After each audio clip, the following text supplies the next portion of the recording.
Welcome back. ಇನ್ನು Bidadi township ನಿರ್ಮಾಣಕ್ಕೆ ಭೂಸ್ವಾಧೀನ ವಿಚಾರಕ್ಕೆ ಸಂಬಂಧಪಟ್ಟ ಹಾಗೆ ಸಿಎಂ ಡಿಕೆಶಿ ಮತ್ತು ಎಚ್ಡಿಕೆ ನಡುವೆ ಟೌನ್ಶಿಪ್ ಜಟಾಪಟಿ ಶುರುವಾಗಿದೆ. ಒಂದ್ ಕಡೆ ರೈತರ ಆಕ್ರೋಶ, ಇನ್ನೊಂದು ಕಡೆ ಸರ್ಕಾರ ಮಾಡೇ ಮಾಡ್ತೀನಿ ಅಂತ ನಿರ್ಧಾರ.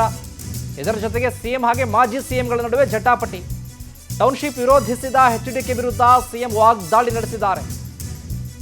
ಎಚ್ಡಿಕೆ ಮಾರ್ಗದರ್ಶನದಂತೆ ಟೌನ್ಶಿಪ್ ನಿರ್ಮಾಣ ಮಾಡ್ತೀವಿ.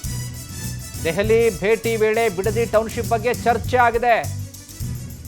ಬೆಂಗಳೂರಲ್ಲಿ ಸಿಎಂ ಡಿಕೆ ಶಿವಕುಮಾರ್ ಈ ವಿಚಾರಕ್ಕೆ ಸಂಬಂಧಪಟ್ಟ ಹಾಗೆ ಸ್ಪಷ್ಟನೆ ಕೊಟ್ಟಿದ್ದಾರೆ. ಟೌನ್ಶಿಪ್ಗೆ ಪ್ರಧಾನಿ ಮೋದಿ ಸಹಮತವನ್ನ ವ್ಯಕ್ತಪಡಿಸಿದ್ದಾರೆ.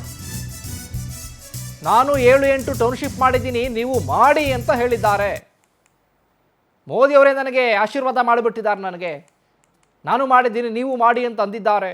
ಅಧಿಕಾರಿಗಳ ಸಭೆಯಾದ ಬಳಿಕ ಸಿಎಂ ಡಿಕೆ ಶಿವಕುಮಾರ್ ಹೇಳಿಕೆಯನ್ನು ಕೊಟ್ಟಿರೋದು. ಮೋದಿಯವರ ಹತ್ರ ಕೂಡ ಮಾತನಾಡಿದ್ದೀನಿ, ಅವರು ಕೂಡ ಸಹಮತವನ್ನು ವ್ಯಕ್ತಪಡಿಸಿದ್ದಾರೆ.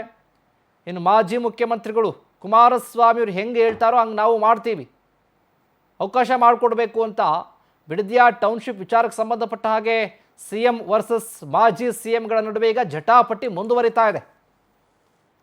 ಅವರು ಕೂಡ ಅವರ ಮಾರ್ಗದರ್ಶನದಲ್ಲಿ ನಾವು ಈ ಯೋಜನೆಯನ್ನ ಮುಂದುವರಿಸ್ತಾ ಇದೀವಿ. ಪ್ರೈಮ್ ಮಿನಿಸ್ಟರ್ ಕೂಡ ಒಳ್ಳೆ ಕೆಲಸ ಮಾಡ್ತಾ ಇದ್ದೀರಿ, ಟೌನ್ಶಿಪ್ ಗಳನ್ನ ಮಾಡಿ ಅಂತ ಅವರು ಕೂಡ ತಿಳಿಸಿದ್ದಾರೆ. ಅವರ ಮಾರ್ಗದರ್ಶನದಲ್ಲಿ ನಾವು ಈ ಯೋಜನೆಯನ್ನ ಮುಂದುವರಿಸ್ತಾ ಇದೀವಿ. ಪ್ರೈಮ್ ಮಿನಿಸ್ಟರ್ ಕೂಡ ಒಳ್ಳೆ ಕೆಲಸ ಮಾಡ್ತಾ ಇದ್ದೀರಿ, ಟೌನ್ಶಿಪ್ ಗಳನ್ನ ಮಾಡಿ ಅಂತ ಅವರು ಕೂಡ ತಿಳಿಸಿದ್ದಾರೆ.